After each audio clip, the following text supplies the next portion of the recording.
Good evening, black people and all allies fighting for black liberation, black prosperity, and black joy. I'm Charles Blow, and welcome to Prime. Tonight, let's talk insurrection. Republicans keep trying to induce amnesia like we didn't see what we saw. Those Trump-inspired terrorists might have been breaking glass, but they are not made of glass. We could see you.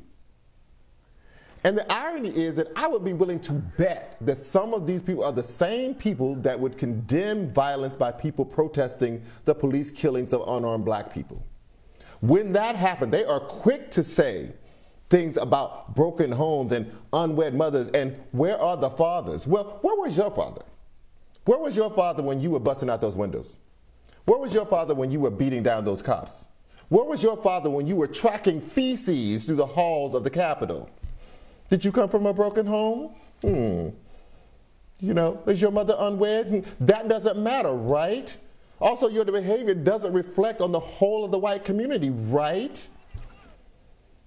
I still can't even get over this insurrection. Black people could never. A protest over black lives turns violent and people loot something like a 7-Eleven or a Gucci store. These people looted the building that is the center of Western democracy.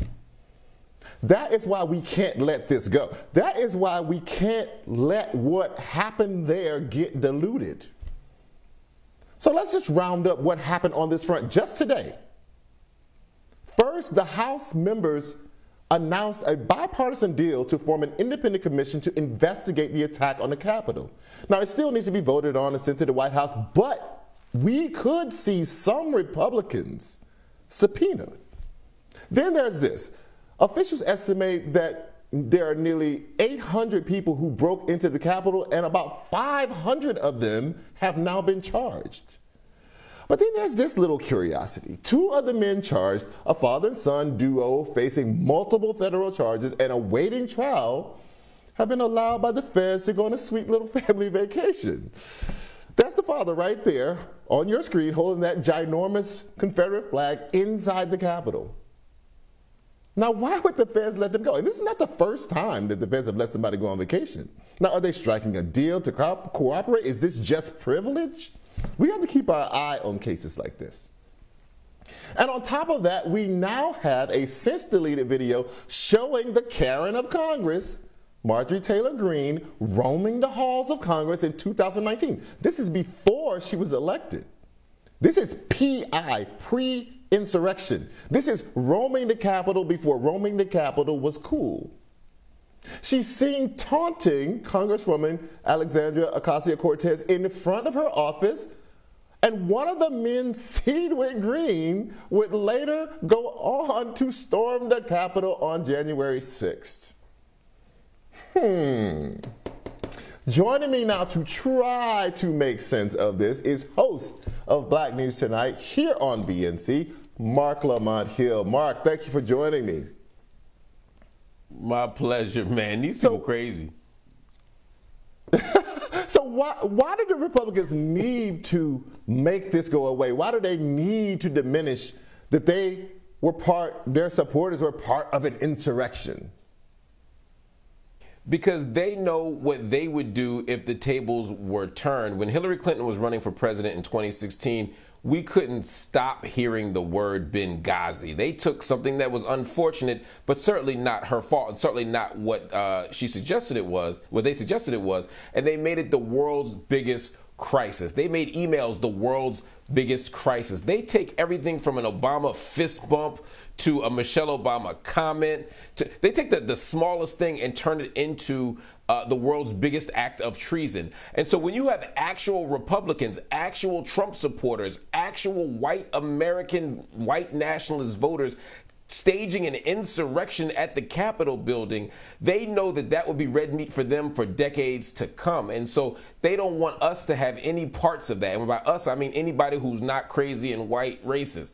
And so under those circumstances, they want this to run away. And that's why they got this commission, Charles, that for me doesn't make a whole lot of sense. They can't subpoena anybody without the consent of both the chair and the vice chair. That's a Democrat and a Republican, or a majority, which means that you need a Republican to agree with the 5 Democrats. So unless a Republican is willing to jump ship and make a principled choice, we're not going to necessarily see the subpoena power actualized. And there's nothing that Republicans have done in the last 10 years to make me think that they will jump ship and be a party traitor and actually be an ally for justice.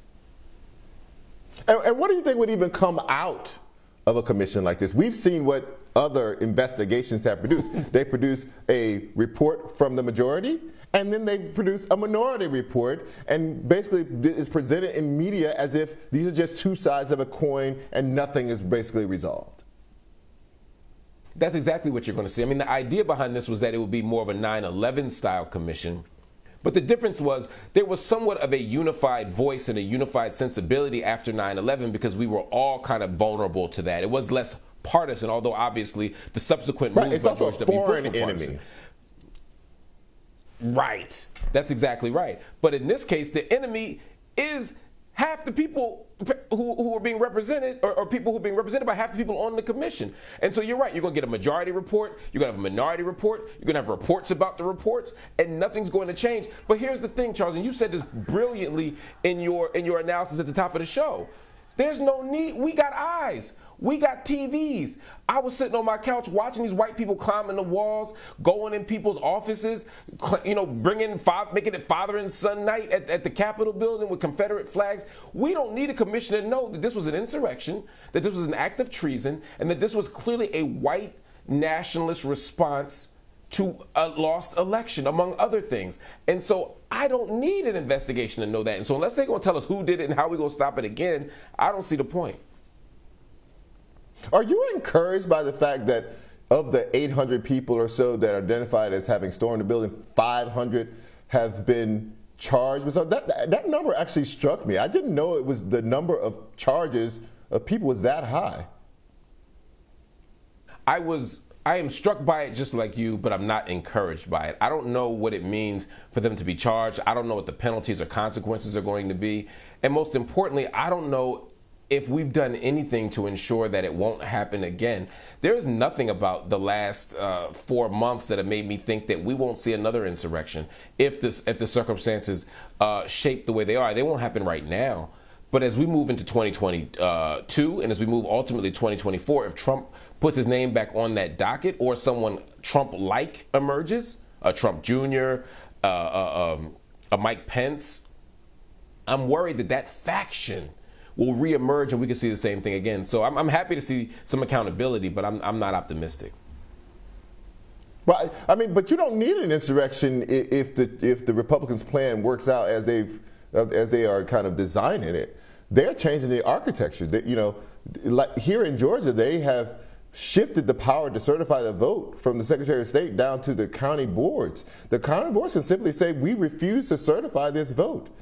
And that throws the whole thing into shambles. You don't have to go all the way to the Capitol building to start an insurrection. You can start it on the local level now if this plan works out the way some of these Republicans want it to work out.